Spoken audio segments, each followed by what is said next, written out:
भगवान कहते हैं कि मैं इन गुणों से परे हूँ, इन गुणों से सर्वथा रहित असंबंध निर्लिप्त हूँ। मैं न कभी किसी गुण से बंधा हुआ हूँ और न गुणों के परिवर्तन से मेरे में कोई परिवर्तन होता है। ऐसे ही मेरे वास्तविक स्वरूप को गुणों से मोहित प्राणी जान नहीं सकते हैं। जो मनुष्य भगवान को न देखकर सात्विक राजस तामस भावों को ही देखता है, उनका भोग करता है, उनसे सुख लेता है, वह उन भावों से मोहित हो जाता है। भगवान की द्वितीय गुणमयी माया से बंध जाता है और फल स्वरूप बार बार जन्मता मरता है। सात्विक राजस और तामस भाव अनित्य हैं और भगवान नित्य हैं। जो अनित्य भोग करते हैं वे बंध जाते हैं, परंतु जो अनित्य का त्याग करके नित्य स्वरूप भगवान का आश्रय लेते हैं वे मुक्त हो जाते हैं। इस 13वें श्लोक में जीवात्मा के लिए जगत शब्द आया है। इसका तात्पर्य है कि जिसकी सत्ता विद्यमान है ही नहीं, उसको सत्ता और महत्ता देकर उससे संबंध जोड़ने से जीव भी जगत हो जाता है, चेतन भी जड़ हो जाता है। उत्कृष्ट परा प्रकृति भी निकृष्ट अपरा प्रकृति बन जाती है। जीव जगत के उत्पत्ति विनाश को अपना उत्पत्ति विनाश, जगत के लाभ हानि को अपना लाभ हानि मान लेता है। जैसे मनुष्य कामना के साथ अभिन्न होकर कामात्मान अर्थात कामना का रूप हो जाता है और भगवान के साथ अभिन्न होकर भगवत स्वरूप हो जाता है, ऐसे ही ये जीव जगत के साथ अभिन्न होकर जगत रूप हो जाता है। फर्क यही है कि भगवत रूप से वह नित्य है, पर कामना रूप ये जगत रूप से अनित्य है। जीव ने भगवान के सिवाय दूसरी सत्ता को माना, सत्ता मानकर उसको महत्व दिया, महत्व देकर उससे संबंध जोड़ा और संबंध जोड़कर अपनी स्वतंत्र सत्ता का अभाव कर लिया, उसके पराधीन हो गया, इसलिए वो जगत बन गया। जो केवल जगत की सत्ता को मानता है वह अपनी सत्ता से विमुख होकर जगत हो जाता है, और जो अवास्तविक है और जो केवल भगवान की सत्ता को मानता है वह अपनी स्वतंत्र सत्ता की मान्यता को मिटाकर भगवान हो जाता है। मम सा धर्म में मांगता, जो वास्तविक है। जीव को जगत कहने का तात्पर्य यह है उसका चेतनता की तरफ ख्याल ही नहीं रहा, जड़ शरीर को ही मैं अपना स्वरूप और मेरा मानने लग गया। जीव रूप से निर्गुण तथा अव्यय होने पर भी जगत हो जाने के कारण सात्विक राजस तामस गुणों से बंध जाता। निबधंती महाभाव देह देहिनम अव्ययम। वास्तव में अलौकिक परमात्मा का अंश होने से जीव भी अलौकिक है, पर लौकिक जगत को पकड़ने से वो बेचारा लौकिक बन गया है। अहम से लेकर पृथ्वी तक सब अपरा प्रकृति है। अतः जैसे पृथ्वी जड़ है ऐसे अहम भी जड़ है। जब जीव अहम को दृढ़ता से पकड़कर अहंकार विमुढ़ आत्मा हो जाता है, अहम को अपना स्वरूप मान लेता है, तब उसका पतन होते होते होते वह भी जड़ जगत बन जाता है। उसका चेतनपना लुप्त विस्मृत हो जाता है, उसको चेतनपने का अनुभव नहीं रहता। जो गुणों में आसक्त नहीं होते उनके सामने जड़ता रहती ही नहीं, इसलिए उनको सब जगह भगवान ही भगवान दिखते हैं, भगवान ही भगवान दिखते हैं, वासुदेव सर्वम। परंतु जो गुणों में आसक्त होते हैं उनको भगवान दिखते नहीं, संसारी संसार दिखता है, इसलिए वे भगवान को भी संसारी देखते हैं। वे गुणों से अतीत भगवान को भी गुणों से बंधे हुए देखते हैं। अविनाशी भगवान को भी जन्मने मरने वाला देखते हैं। भगत की दृष्टि तो भगवान को छोड़कर दूसरी तरफ नहीं जाती, पर गुणों में आसक्त संसारी लोगों की दृष्टि संसार को छोड़कर दूसरी तरफ नहीं जाती, इसलिए भगत को आनंद ही आनंद प्राप्त होता है और संसारी मनुष्य को दुख ही दुख, दुख आल्यम, दुख ही दुख दिखता है। 13वें श्लोक के बाद 7वें अध्याय के 14वें श्लोक में भगवान अपने को न जान सकने में क्या कारण है उसको बताते हैं। श्री भगवान उवाच देवी ह्यसा गुणमयी मम माया दुरित्या मामेव ये प्रबदन्ते माया मेताम तरन्ति ते। वे कहते हैं भैया वे इसलिए मुझे गुणों से अतीत नहीं पहचान पाते क्योंकि मेरी ये गुणमयी देवी माया दुरित्य अर्थात इससे पार पाना बड़ा कठिन है। जो केवल मेरे ही आश्रित होते हैं, मेरे शरण होते हैं, वे इस माया को तर जाते हैं। देवी ह्यसा गुणमयी मम माया दुरित्या। भगवान पहले 12वें श्लोक में ये कहकर आए हैं कि ये सात्विक राजस तामस भाव मेरे से ही होते हैं। उसी बात को लेकर भगवान ने यहाँ गुणमयी माया को अपनी देवी माया बताया है। पीछे के 13वें श्लोक में जिन 3 गुणमय भावों से संपूर्ण जगत को मोहित बताया था, उनको यहाँ ऐसा पद से कहा है। माया को गुणमयी कहने का तात्पर्य है कि ये माया कार्य रूप है, क्योंकि गुण प्रकृति के कार्य हैं और वे गुण ही जीवों को बांधते हैं, स्वयं प्रकृति नहीं बांधती। सत रज और तम इन 3 गुणों वाली देवी माया बड़ी दुरित्य है। भोग और संग्रह की इच्छा रखने वाले मनुष्य इस माया से संबंध विच्छेद नहीं कर सकते हैं। दुरित्य कहने का तात्पर्य है कि ये मनुष्य अपने को कभी सुखी, कभी दुखी, कभी समझदार, कभी बेसमझ, कभी निर्बल, कभी बलवान आदि मानकर इन भावों में तलीन रहते हैं। इस तरह आने जाने वाले प्राकृत भावों और पदार्थों में तादात्म्य, ममता, कामना करके उनसे बंधे रहते हैं और अपने को इनसे रहित अनुभव नहीं कर सकते हैं। यही इस माया में दुर्त्यपना है। ये गुणमयी माया तभी दुर्त्य होती है जब भगवान के सिवाय गुणों की स्वतंत्र सत्ता और महत्ता मानी जाए।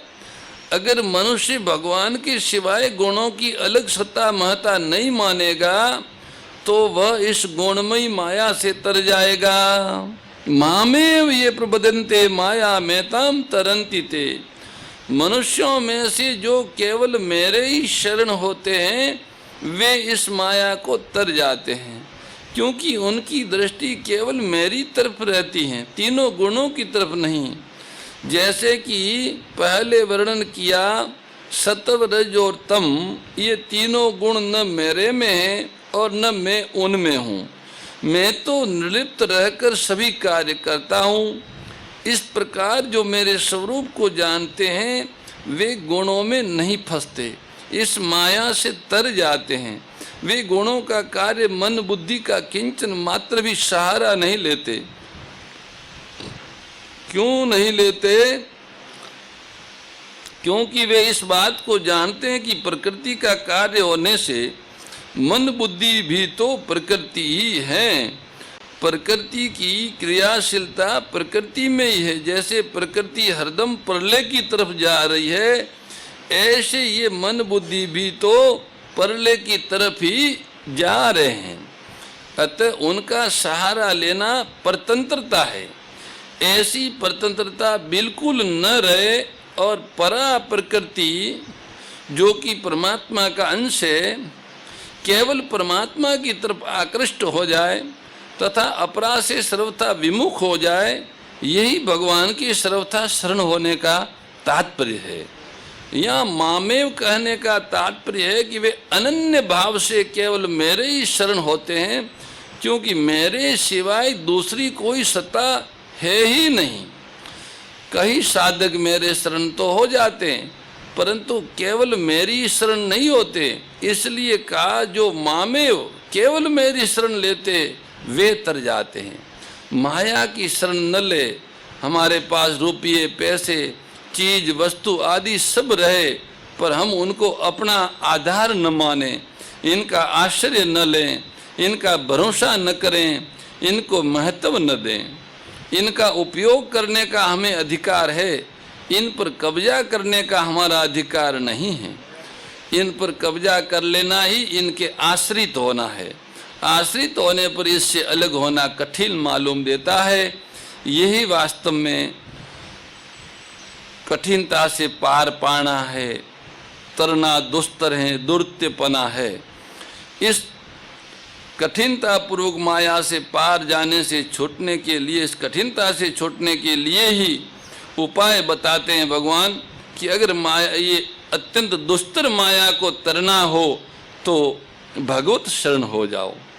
शरीर, इंद्रियों आदि सामग्री को अपनी और अपने लिए न मानकर भगवान की और भगवान के लिए ही मानकर भगवान के भजन में, उनके आज्ञा पालन में लगा देना है। अपने को इनसे कुछ नहीं लेना है। इनको भगवान में लगा देने का फल भी अपने को नहीं लेना है, क्योंकि जब भगवान की वस्तु भगवान के अर्पण कर दी, उसमें भूल से जो अपनापन कर लिया था वह हटा लिया, तब उस समर्पण का फल हमारा कैसे हो सकता है। ये सब सामग्री तो भगवान की सेवा के लिए ही भगवान से ही मिली हुई है। अतः इसको उनकी सेवा में लगा देना हमारा कर्तव्य है, हमारी ईमानदारी है। इस ईमानदारी से भगवान बड़े प्रसन्न हो जाते हैं और उनकी कृपा से मनुष्य तर जाते हैं। अपने पास अपनी करके कोई वस्तु है ही नहीं। भगवान की दी हुई वस्तु को अपनी मानकर अपने में अभिमान किया था, ये गलती थी, ये भूल थी। भगवान का तो बड़ा ही उदार एवं प्रेम भरा स्वभाव है। वे जिस किसी को कुछ भी देते हैं उसको इस बात का पता ही नहीं लगने देते कि ये भगवान ने दी हुई है। परंतु जिसको जो कुछ मिला है उसको वह अपनी और अपने लिए ही मान लेता है। ये भगवान का देने का एक विलक्षण ढंग है। उनकी इस कृपा को केवल भक्त लोग ही जान सकते हैं, परंतु जो लोग भगवान से विमुख होते हैं वे सोच ही नहीं सकते हैं कि इन वस्तुओं को हम सदा पास में रख सकते हैं क्या, अथवा वस्तुओं के पास हम सदा रह सकते हैं क्या। इन वस्तुओं पर हमारा आधिपत्य चल सकता है क्या, इसलिए वे अनन्य भाव से भगवान के शरण नहीं हो सकते। इस 14वें श्लोक का भाव यह है, 7वें अध्याय के 14वें श्लोक का भाव यह हुआ कि जो केवल भगवान के ही शरण होते हैं, जो केवल देवी संपत्ति वाले होते हैं, वे भगवान की गुणमयी माया को तर जाते हैं। परंतु जो भगवान के शरण न होकर देवता आदि के शरण होते हैं, जो केवल आसुरी संपत्ति वाले प्राण पिंड पोषण प्रायण सुख भोग प्रायण होते हैं, वे भगवान की गुणमयी माया को नहीं तर सकते हैं। ऐसे आसुर स्वभाव वाले मनुष्य भले ही ब्रह्मलोक तक चले जाए तो भी उनको वहाँ से लौटना ही पड़ता है, जन्मना मरना ही पड़ता है। जब मनुष्य संसार से विमुख होकर भगवान की शरणागति स्वीकार कर लेता है, तब वह माया को तर जाता है, उसके अहम का श्रवथा नाश हो जाता है। भगवान की शरणागति स्वीकार करने का तात्पर्य है भगवान की सत्ता में ही अपनी सत्ता मिला दे। केवल भगवान की सत्ता को स्वीकार कर ले, न अपनी स्वतंत्र सत्ता माने, न माया की स्वतंत्र सत्ता माने, न अहम का आश्रय ले, न माया का आश्रय ले। इसमें कोई परिश्रम या मेहनत नहीं है, केवल भगवान का आश्रय लेना, उसको स्वीकार करना है।